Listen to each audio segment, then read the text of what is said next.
తాకట్లో ఉన్న మీ బంగారం ఈ రోజు ఎంత ధర చేస్తుందో కొమ్మూరి గోల్డ్ వాళ్ళకి కాల్ చేస్తే ఫ్రీ గోల్డ్ కాస్ట్ చెక్ చేసి చెప్తారు.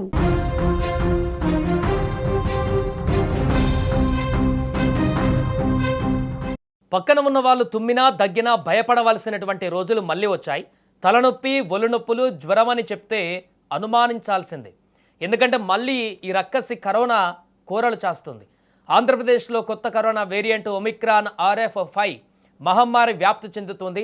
రాష్ట్రంలో కొత్తగా 7 కేసులు నమోదు కావడంతో మొత్తం పాజిటివ్ కేసుల సంఖ్య 26కి చేరింది.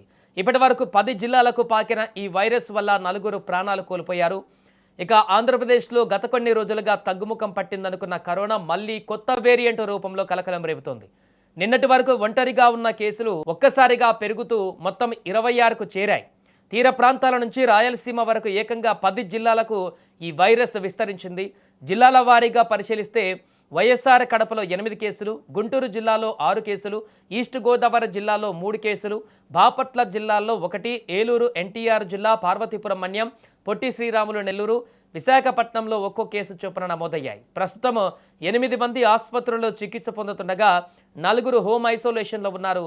3 పూర్తిగా కోలుకొని డిశ్చార్జ్ కావడం కాస్త ఊరటనిచ్చే అంశం.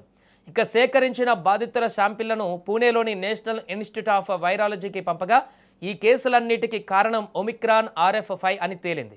ఇది గతంలో వచ్చినటువంటి JN1 వేరియంట్ నుంచి రూపాంతరం చెందిన ఒక సబ్ లైనేజ్. ప్రపంచ ఆరోగ్య సంస్థతో పాటు ఆగ్నేయాసియా దేశాలు ముందే ఈ వేరియంట్ ఉనికిపైన హెచ్చరికలు కూడా జారీ చేశాయి. దీంతో ఏపీ ప్రభుత్వము సర్వేలెన్స్ విభాగం తక్షణమే అలర్ట్ అయ్యి పరిస్థితిని క్షణక్షణం పర్యవేక్షిస్తున్నాయి. మరోపక్క రాష్ట్రంలో ఈ వేరియంట్ కారణంగా ఇప్పటి వరకు 4 మృతి చెందడం ప్రజల్లో ఆందోళన కలిగించింది. మృతుల్లో 3 కడప జిల్లాకు చెందినవారు కాగా 1 కాకినాడకు చెందినవారు. అయితే ఈ మరణాలపైన ఆరోగ్య శాఖ అధికారులు స్పష్టతనిచ్చారు.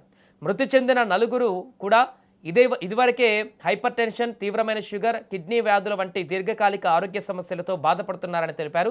కేవలం ఈ వేరియంట్ వల్లే మరణించలేదని, వారి ముందస్తు తీవ్ర అనారోగ్య సమస్యలే దీనికి ప్రధాన కారణం అంటూ కూడా వివరించారు. సో ఈ పరిణామాలపైన డాక్టర్ ఆఫ్ మెడికల్ ఎడ్యుకేషన్ స్పందిస్తూ ప్రజలెవరు కూడా భయాందోళన చెందవలసిన అవసరం లేదని భరోసా ఇచ్చారు. ఒమిక్రాన్ RF5 సాధారణ ఒమిక్రాన్ లక్షణాలైన జలుబు, దగ్గు, గొంతు నొప్పి, ఒళ్ళు నొప్పులు మరియు స్వల్ప జ్వరాన్నే కలిగి ఉంటుందంటూ కూడా ఇదంత ప్రమాదకరమైన వేరియంట్ కాదని స్పష్టం చేశారు. అయితే దీర్ఘకాలిక వ్యాధులతో బాధపడేవారు, వృద్ధులు మరియు గర్భిణీలు మాత్రం తగిన జాగ్రత్తలు పాటించాలని సూచిస్తున్నారు. ఇక కరోనా కేసులు ఒక్క ఏపీలోనే కాదు దేశవ్యాప్తంగా నమోదవుతున్నాయని ఏపీ హెల్త్ డిపార్ట్మెంట్ తెలిపింది.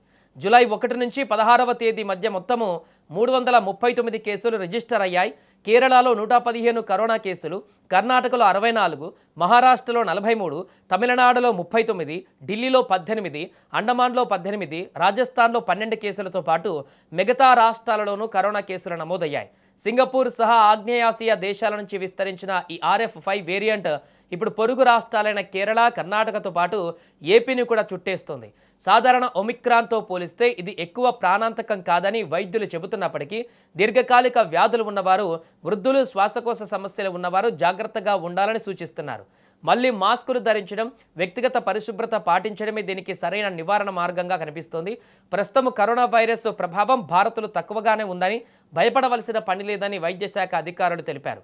కానీ శ్వాసకోశ సంబంధ వ్యాధిగ్రస్తులతో పాటు వయోవృద్ధులు కూడా తగు జాగ్రత్తలు తీసుకోవాలని, తరచుగా చేతులు శుభ్రం చేసుకోవడం, బయటకు వెళ్ళినప్పుడు మాస్కులు ధరించడం ఉత్తమమని సూచిస్తున్నారు.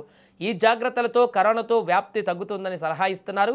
రోగ నిరోధక శక్తి తక్కువగా ఉన్న వారితో పాటు వృద్ధులు, శ్వాస సంబంధ సమస్యలు, తీవ్ర అనారోగ్య సమస్యలు ఉన్నవారు తమ పరిధులలో జాగ్రత్తగా ఉండడం శ్రేయస్కరం. నేటి కరోనా వైరస్ వేగంగా వ్యాప్తి చెందడం లేదని, తీవ్ర అనారోగ్యాలకు కారణం కావడం లేదని, అతిగా భయపడవలసిన పని లేదంటూ కూడా నిపుణులు సూచిస్తున్నారు.